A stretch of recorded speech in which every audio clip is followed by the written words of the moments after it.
Hello mga kasama at mga ka-idol, nandito nga tayo ngayon sa Purok Arbor, dito nga sa Barangay Santiago sa Municipality of Caraga, Davao Oriental Province, na kung saan nakita natin mismo itong isa sa mga bahay dito na epekto ng nakaraang 7.4 magnitude na lindol.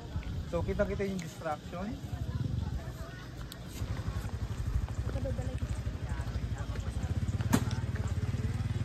So ito isa sa mga makikita yung sitwasyon dito sa Purok Arbor na kita yung distraction ng pagkasira na warak talaga yung mga bahay because of the lindol.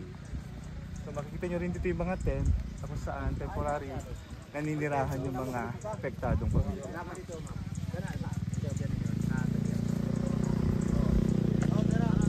So mahirap ang sitwasyon dito sa evacuation center na ginagamit nila ngayon na tent dahil hindi pa safe.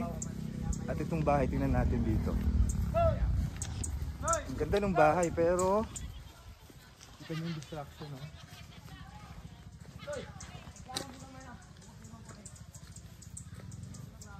Kita yung mga debris na nasira at yung bakas ng lindol.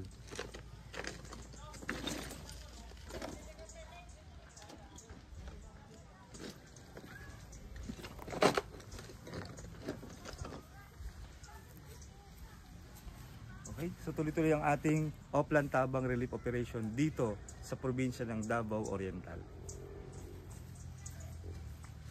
So 138 na pamilya na naapektuhan ng lindol. According nga sa kanila ay nakararanas pa sila ng mga aftershocks. So 2 linggo na nga halos ang nakakaraan. At dahil nga po dyan, nandito po ang RMN Foundation at RMN Davao at Pagadian at RMN Butuan na kung saan ay nagsagawa nga ng Oplan Tabang Relief Operation upang makapaghatid ng ayuda. So tuloy-tuloy ang ating operation hindi lang dito sa Davao kundi pa rin sa probinsya ng Cebu.